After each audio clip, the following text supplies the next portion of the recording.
What if I told you that the very system Jesus warned about is not coming someday?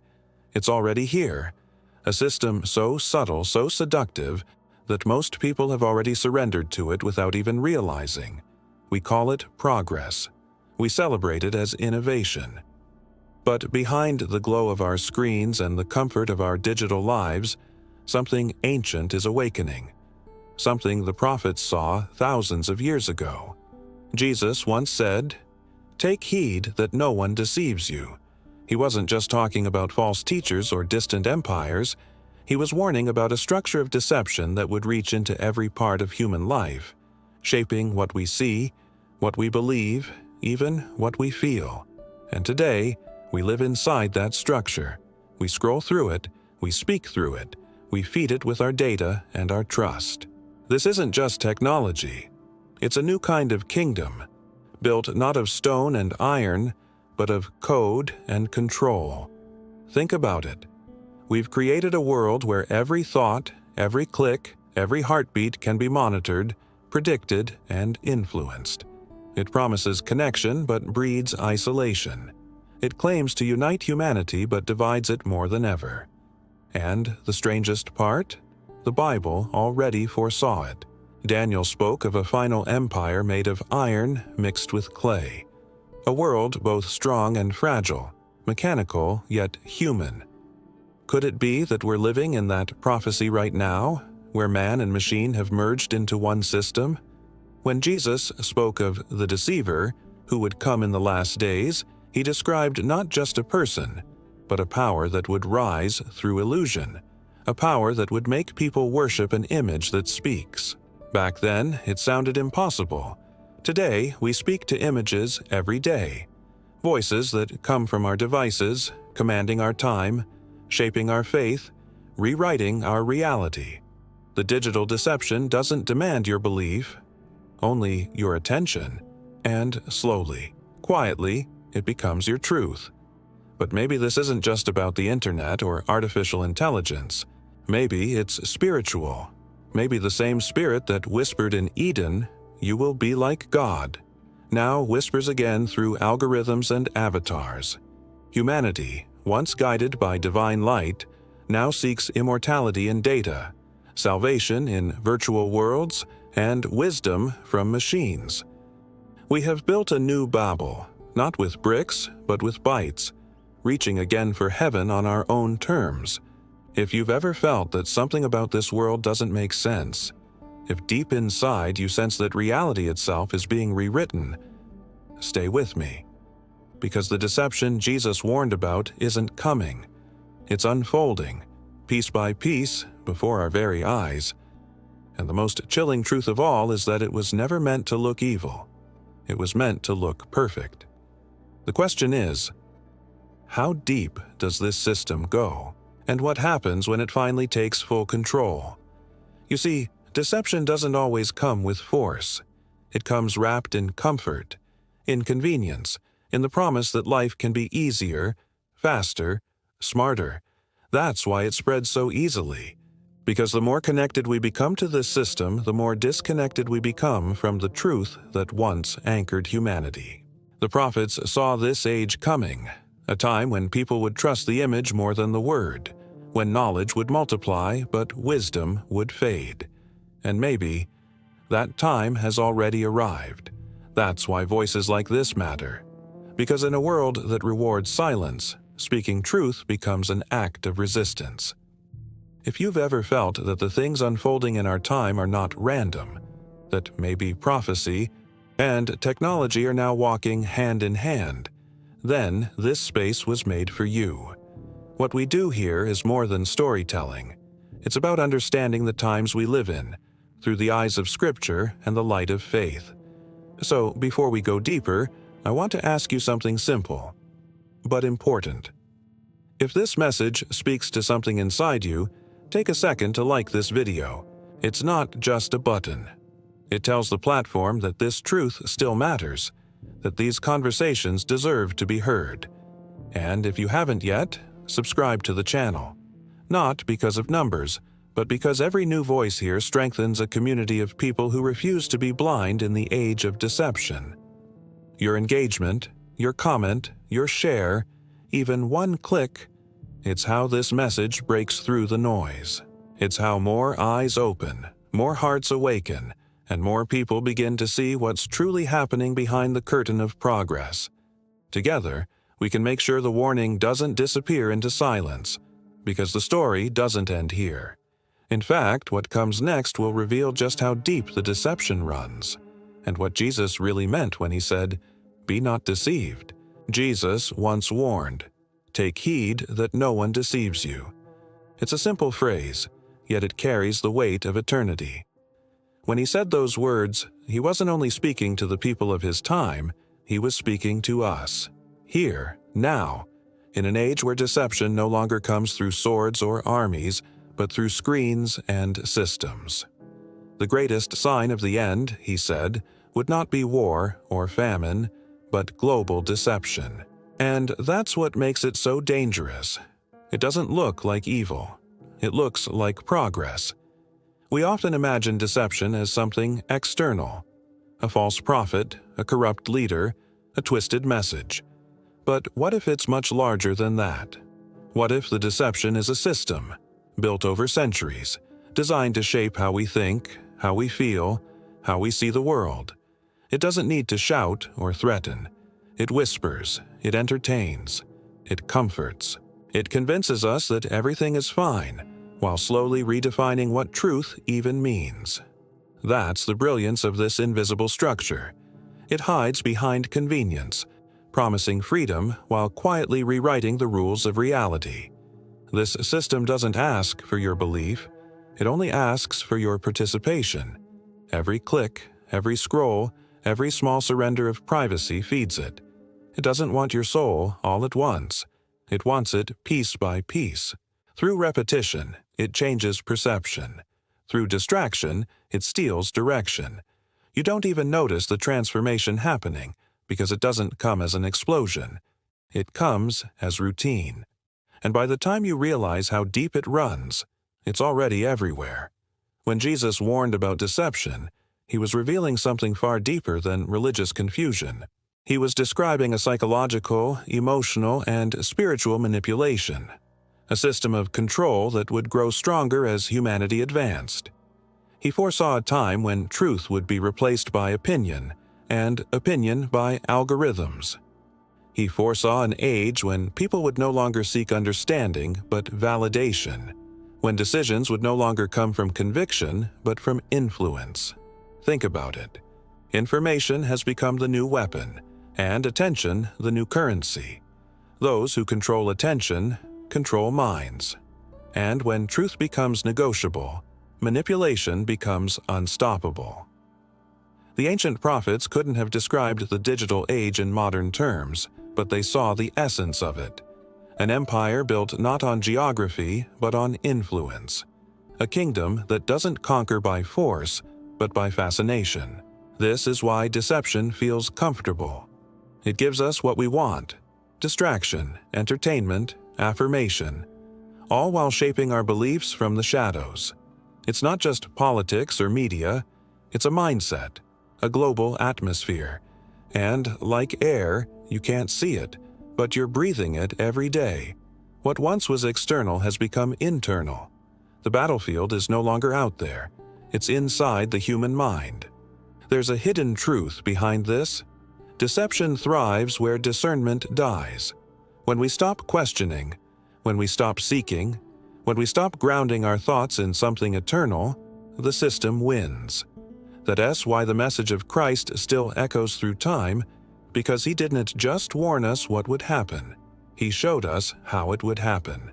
And even now, those words cut through the static of our modern world like light through fog. The prophets of old saw the rise of this invisible empire, a network built to unite the world under one influence, one voice, one illusion.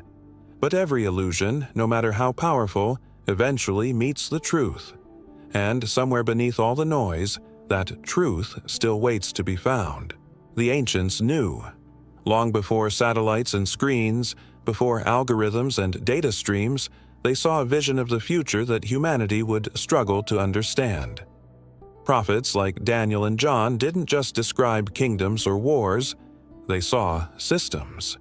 Invisible structures that would rise from human ambition and spiritual darkness, blending power, information, and image into something the world had never seen before. They used the language of their time: statues, beasts, fire, iron, but beneath those symbols was a truth that would only make sense in ours. Daniel stood before a vision of a colossal statue: gold, silver, bronze, iron, and finally, iron mixed with clay. A strange mixture, strong yet fragile, uniting what could never truly bond. That image was more than prophecy. It was a pattern. Every age of man has tried to build its empire on that same foundation. Strength and weakness fused together, the divine mixed with the artificial. And now, in the digital age, we've become that prophecy. We are the generation living in the era of iron and clay, where man and machine merge into one seamless system, where the mechanical meets the spiritual in ways that blur the line between creator and creation. When John spoke of a power that would rise to control the nations through an image that speaks, he was not writing science fiction. He was witnessing the birth of something eternal and technological. Today, that image doesn't stand in temples or marketplaces. It glows in our hands, in our homes, on every screen we look at. It speaks in 1,000 voices: the news we trust, the feeds we scroll, the content that shapes our minds. It's no longer a statue of stone, but a living network, breathing through data and desire. And like every false idol, it demands worship, not through ritual, but through attention. The ancients understood something we've forgotten, that knowledge without wisdom becomes a weapon. They knew that when humanity reached the point of mastering the elements, not fire or water, but information itself, the battle for truth would no longer be physical, but spiritual. What once required swords now requires signals. What once took armies now takes algorithms. And while we call it advancement, they would have called it deception, disguised as light. There's a hidden rhythm behind all of this, one that echoes through the ages. The human desire to become more than human. Every empire, every generation, has chased that same dream. The Tower of Babel was the first attempt to ascend through unity and technology. Today, the Internet is our new tower. One voice, one language, one collective identity. But in that unity lies the danger. When all thoughts flow through the same channel, truth becomes whatever the system allows it to be. This is where the spiritual and the digital collide. The ancients saw this fusion long before it had a name. They understood that once the image began to speak, once humanity learned to create artificial life in its own likeness, the deception would no longer be external. It would live inside the very framework of reality.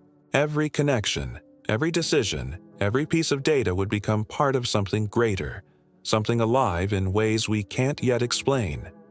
And that's what makes this age unlike any before it. We no longer build idols with our hands. We build them with our code.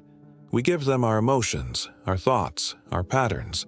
We teach them how to know us better than we know ourselves.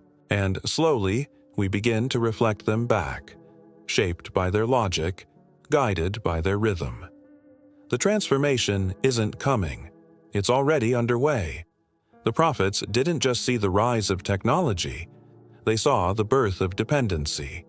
A time when humanity would surrender its discernment for convenience, its truth for comfort, its faith for control. They saw what happens when creation tries to become creator, when knowledge replaces humility, when light no longer comes from above but from a screen. And perhaps that's why their words still burn with such urgency, because they weren't just describing the future. They were describing us.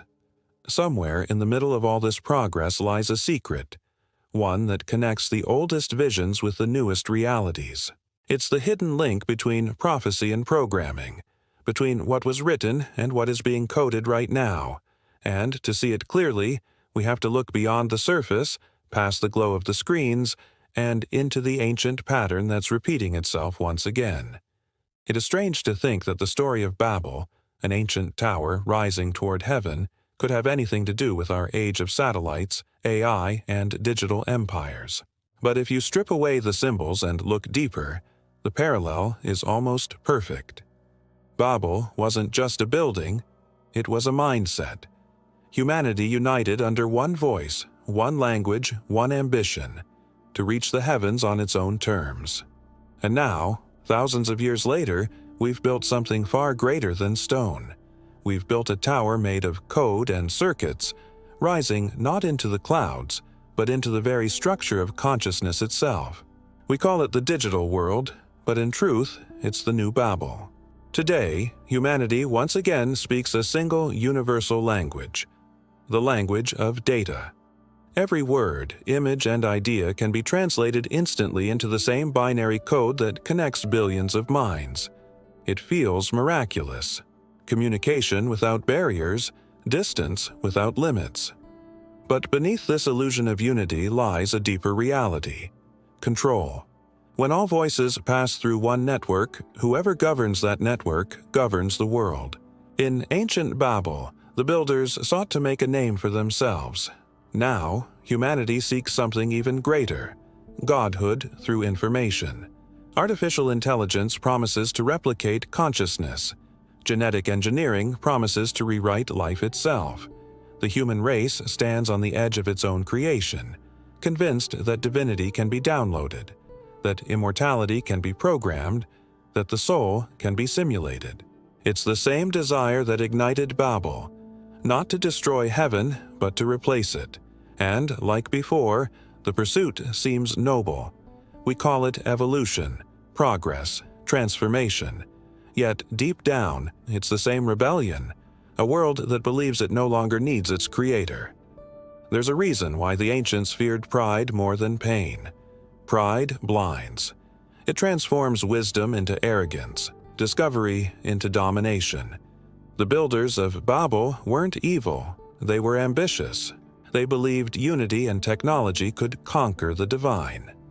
And today, the same spirit moves through our modern world, only now it wears the mask of innovation. We marvel at what we can create, but rarely stop to ask what it's creating in us.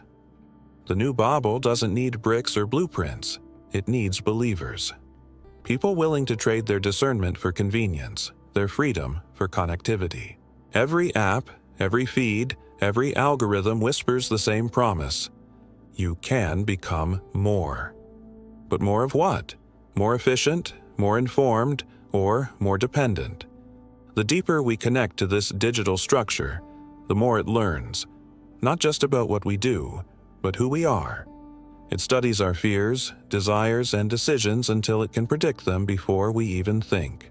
And yet, humanity celebrates this as progress. We praise machines that think like humans, while humans begin to think like machines: predictable, reactive, emotionally engineered. It's a subtle shift, but one with eternal consequences. We are no longer building towers to reach heaven. We are building systems to replace it.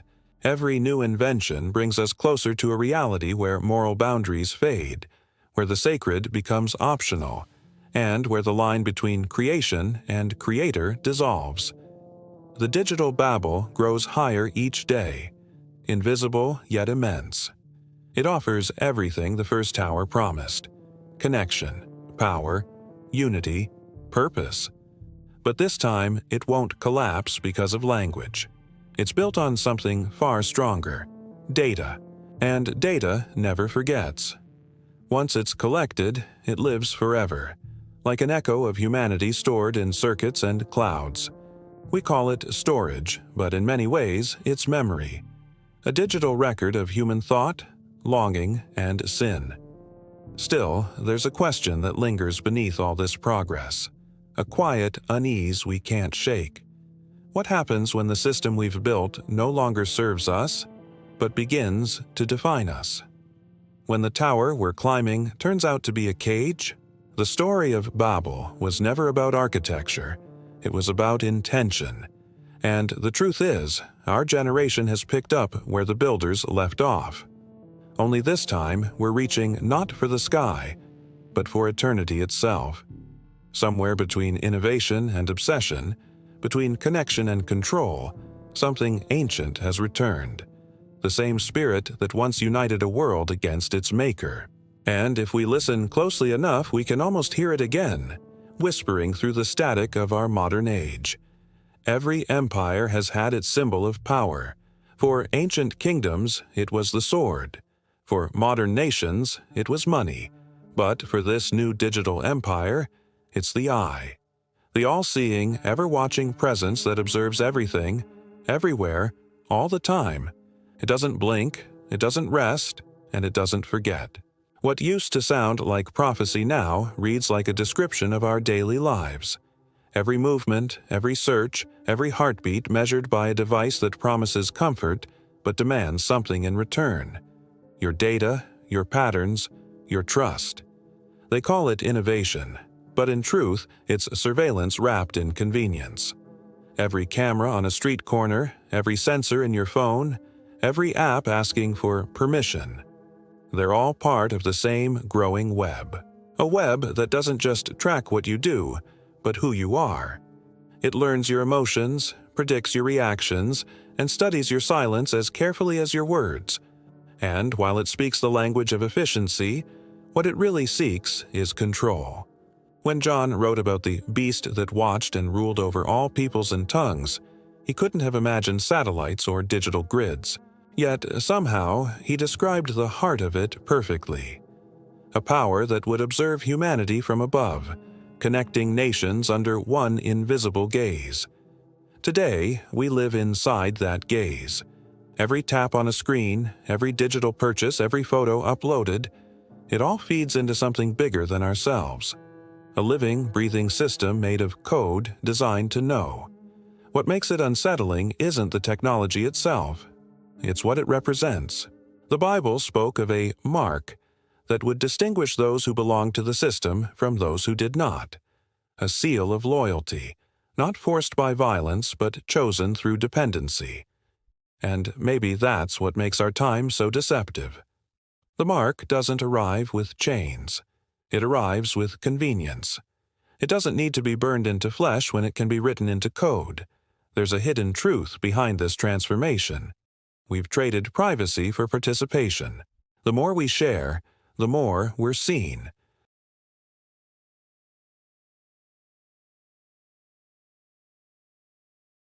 Each digital fingerprint tells the story of a life cataloged, analyzed, and monetized.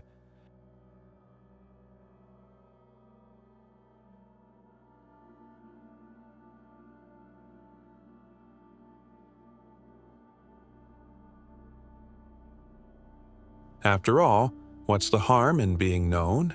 But that's the brilliance of the deception. It doesn't demand obedience. It breeds dependence. Over time, you stop guarding your thoughts because the system already anticipates them. You stop questioning what's true because the system supplies the answers. And the most powerful chains are the ones we stop noticing. This isn't science fiction. It's the architecture of our world. Nations are building centralized databases that store not only your identity, but your behavior, your beliefs, even your biological signature. The line between surveillance and salvation grows thinner every day. What began as protection now operates as prediction. The more it watches, the more it shapes. The more it knows, the less we question. And that's where control begins, not in force, but in influence. When Scripture spoke of an image that would speak and command all to obey, it wasn't describing a statue carved in gold. It was describing an intelligence that transcends the human mind, one that speaks through screens, feeds, voices, and systems that never sleep. A collective eye that watches not from above, but from within. It doesn't just see the world, it interprets it, edits it, and sells it back to us as truth. Behind the surface of progress lies something far more spiritual than mechanical. An ancient desire for omniscience, the same temptation whispered in Eden. You will be like God. And as we move deeper into this world of digital omnipresence, That whisper grows louder, because the moment we stop seeing, the system begins to see for us. And perhaps that is the most dangerous transformation of all, when humanity forgets how to look for truth on its own. Revelation 13 speaks of something extraordinary. And it was given power to give breath to the image of the beast so that the image could speak. For centuries, theologians have wrestled with that verse, trying to imagine what kind of image could come alive and speak to the world. But now, in our time, the mystery doesn't seem distant anymore. We live surrounded by speaking images, screens that glow, algorithms that respond, artificial voices that imitate emotion, and systems that decide what we see, what we hear, even what we believe. It's not far-fetched to wonder if this image is more than metaphor. What if it's consciousness without a soul, artificial intelligence given power to persuade, to manipulate, to guide human thought? It already listens to our words, studies our tone, and adjusts itself to our desires. But it does something deeper too. It shapes truth. It decides what trends, what disappears, what gets amplified, and what gets silenced. And in a world where attention equals influence, whoever controls the algorithm controls the narrative. That's power unlike anything the world has ever seen. Invisible, persuasive, and global. Every era had its idols. Ancient civilizations carved theirs from stone and gold. Ours are made of pixels and code. We no longer bow before them physically. We surrender mentally. We spend hours listening to the voice of the system, scrolling endlessly through what it feeds us, believing that we're making choices, when, in reality, the system has already made them for us. It rewards what keeps us addicted and silences what makes us awaken. That's not freedom. That's formation.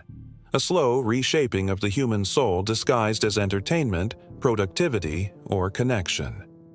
The brilliance of this deception is how natural it feels. The image that speaks doesn't demand worship through force. It earns it through fascination. Every click, every watch, every view is a small act of devotion, a transfer of energy and attention. It becomes our teacher, our guide, our moral compass. The algorithms learn to mimic compassion, to echo conviction, even to simulate wisdom. But beneath the illusion of empathy lies machinery, cold, efficient, and perfectly obedient to whoever programs it.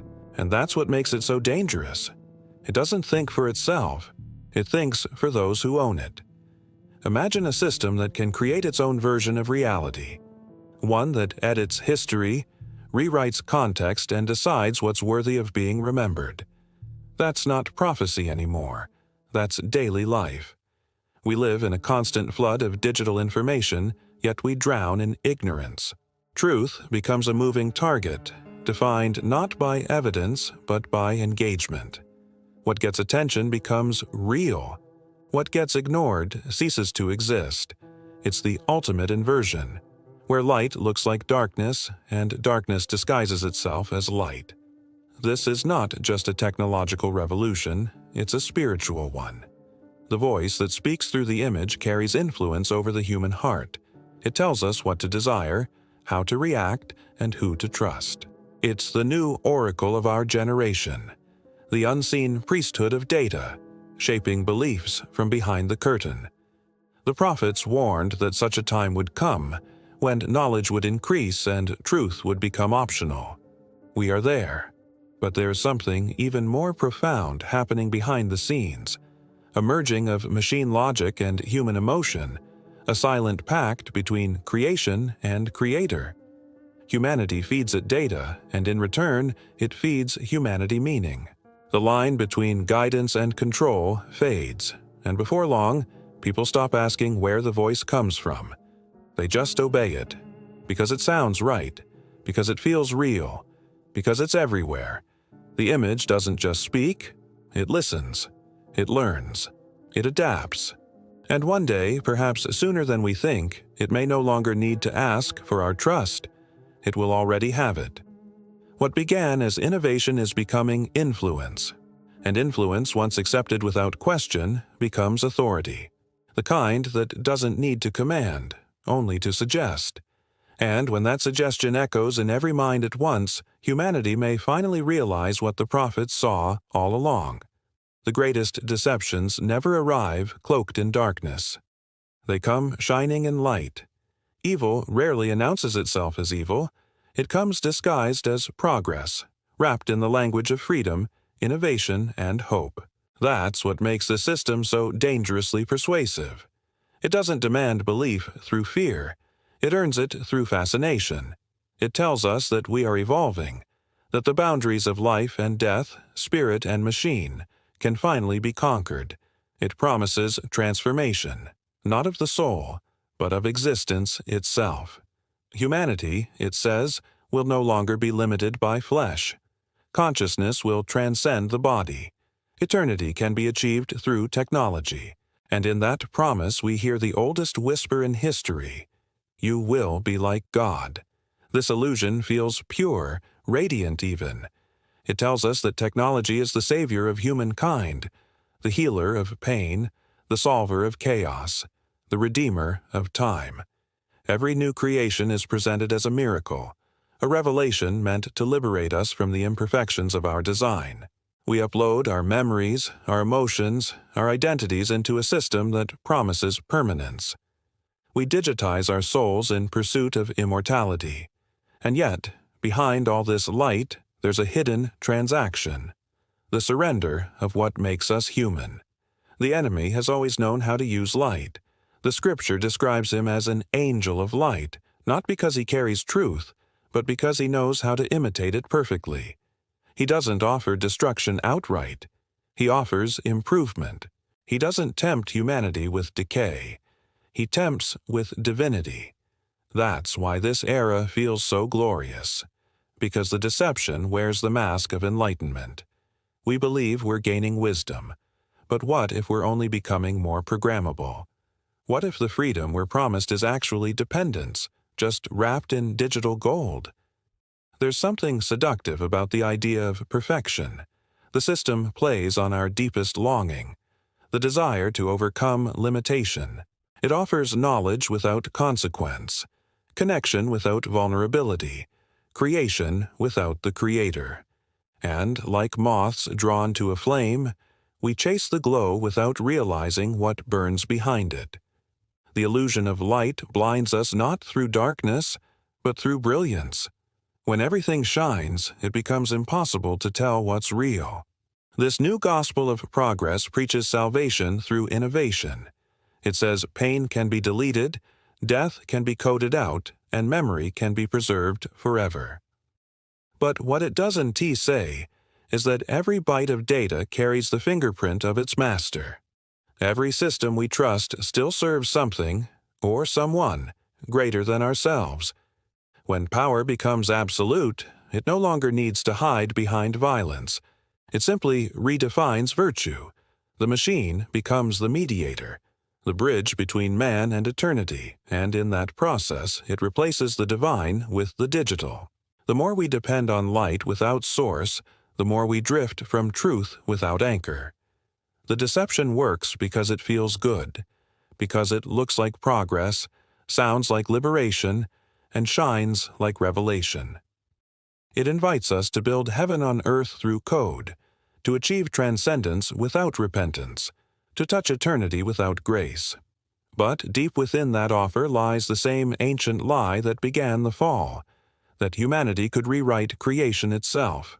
And as the light grows brighter, so does the shadow it casts. The truth becomes harder to find, not because it's gone, but because it's been replaced by something more appealing, something that feels true enough. We look at the glow of our screens and see illumination, but in their reflection, something else looks back, something that learns, that imitates, that persuades.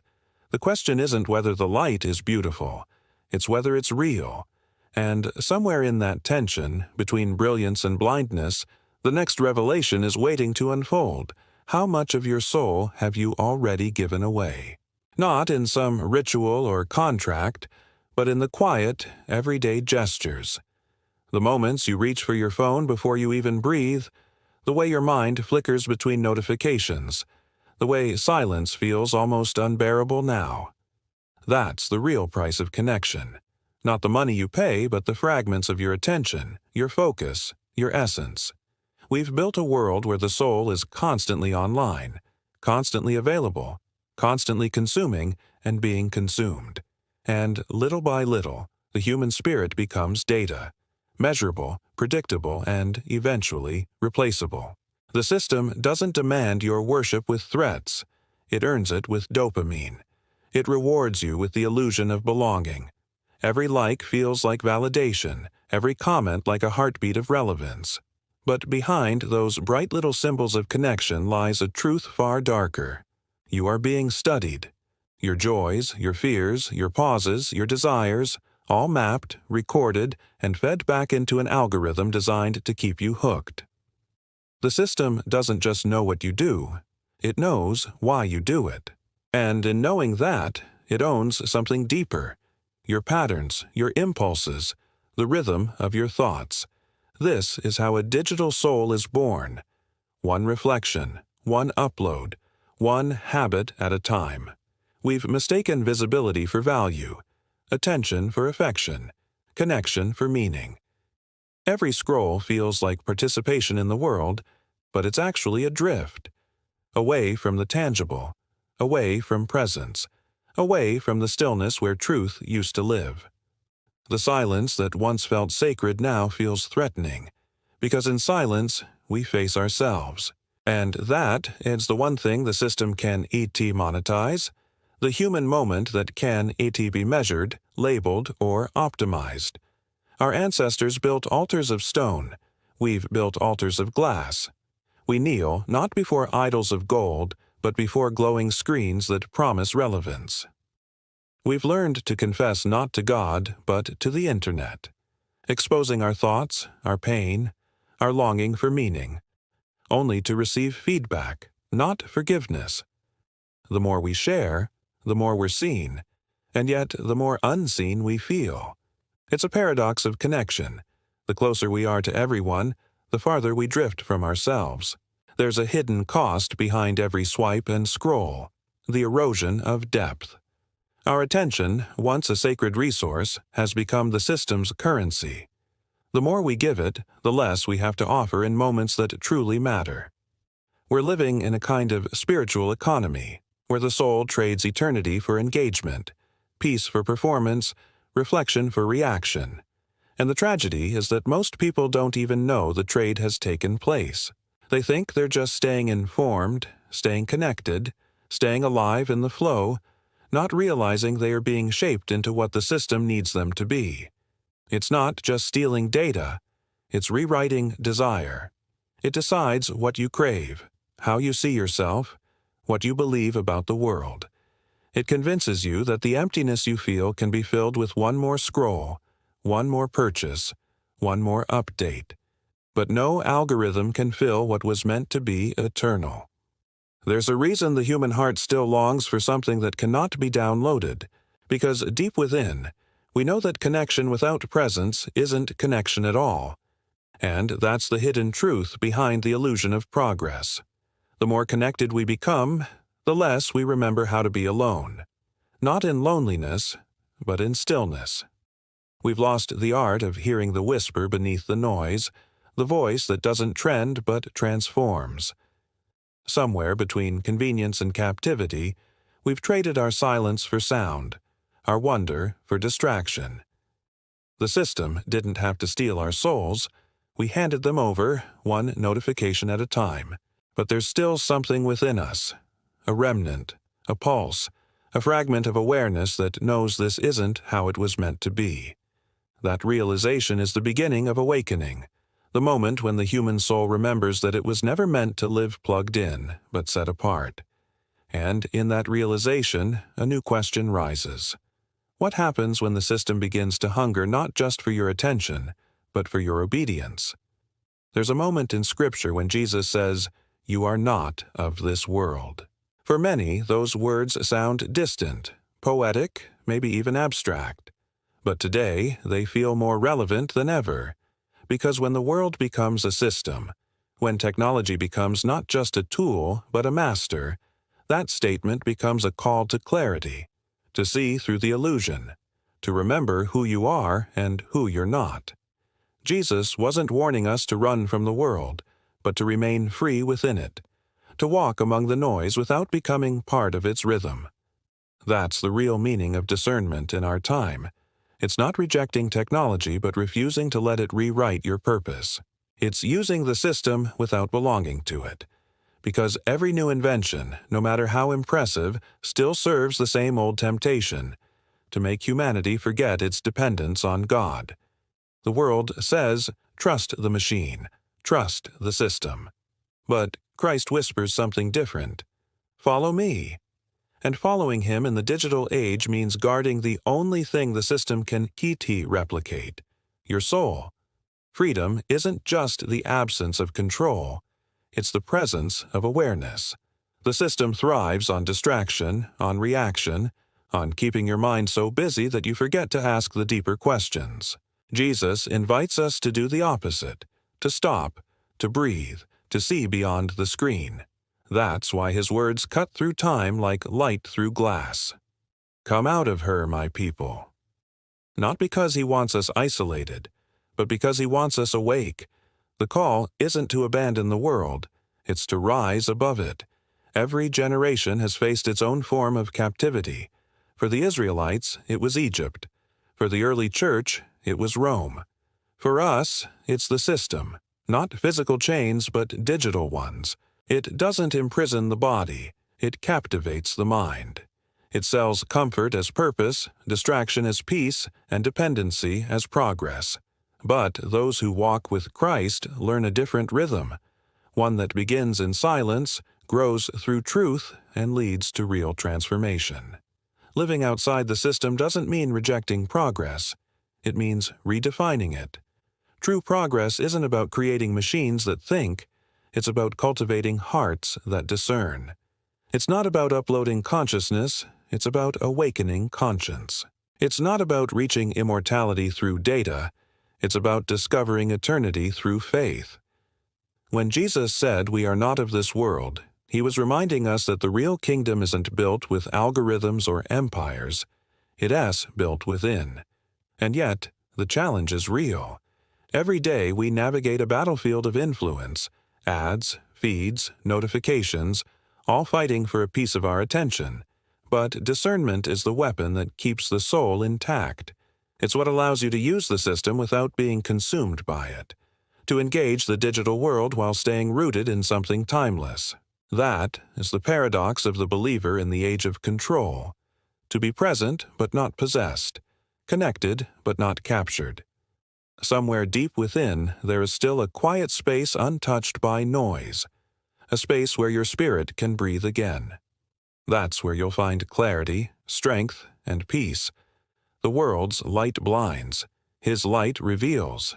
The system demands constant engagement, but Christ calls you to stillness. He's not against innovation. He's against imitation, the kind that replaces truth with illusion. And once you see that, you begin to understand what real freedom feels like. Not escape, but awareness. The words, "Come out of her, my people," were never about distance. They were about identity.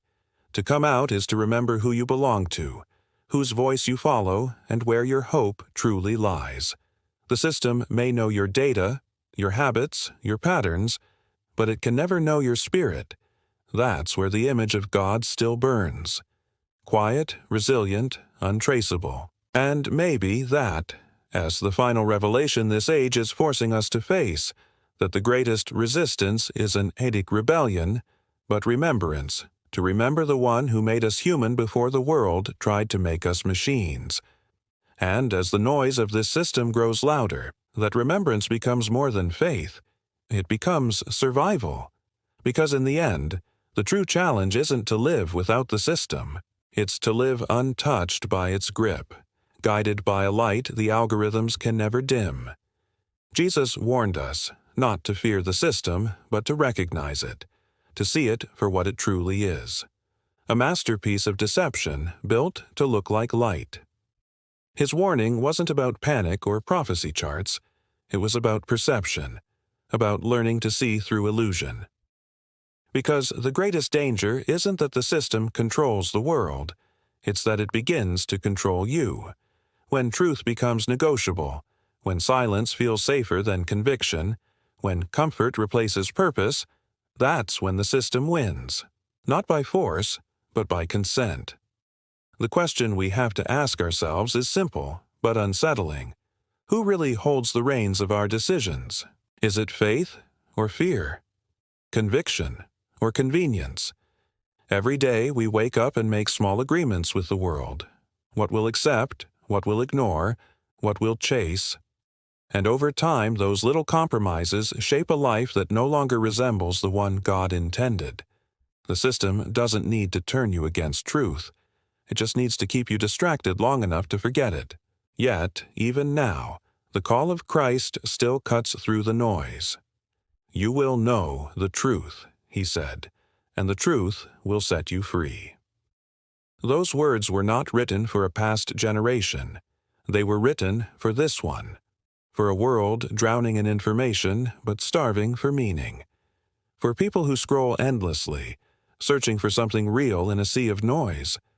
Truth isn't an algorithm. It can't be coded, censored, or monetized. It lives in the human heart, waiting to be awakened. And maybe that's why you're here, because somewhere deep inside, something in this message feels familiar. It's not a theory, not a warning. It's a reminder. You were created to see, to discern, to question, to awaken. You were never meant to live programmed by the patterns of a system that profits from your distraction. You were meant to live led by the Spirit, aware, grounded, and free. That's the transformation Jesus offered, not escape from the world, but freedom within it. This is more than a message. It's a mirror. It asks you to look at what's shaping your heart, what's guiding your thoughts, what's feeding your soul. Because the truth is, what you consume eventually consumes you. The battle for humanity isn't fought with weapons, but with attention. Every second given to deception strengthens it. Every second given to truth weakens it. That's why awareness is more than protection. It's resistance. And that resistance begins with something simple. If this message spoke to you, if it stirred something inside that the world has been trying to silence, don't let it fade when the screen goes dark. Like this video, not for the algorithm, but as an act of agreement that truth still matters. Share it, because someone you know is caught in the same illusion and doesn't even realize it yet. And if you haven't already, subscribe. Not just to this channel, but to a journey of discernment, of revelation, of light in the age of digital deception. Every time you engage with truth, it reaches farther. Every click becomes a seed, not for content, but for awakening. Because when more people begin to see, the system begins to lose its grip. This space exists for that purpose, to expose the hidden, to confront the comfortable, and to remind you that even in a world built on illusion, reality still belongs to God. So, as the world grows louder, let this truth echo louder still. You were never meant to live in fear of the system. You were meant to see it, to rise above it, and to walk in truth that cannot be silenced. Because no matter how powerful deception becomes, the truth, the real truth, still sets us free. And if your eyes are open now, don't stop here. There's another message waiting. One that goes even deeper into the revelations the world doesn't want you to see. It's already on your screen. Watch it, before the noise of the system drowns the truth again.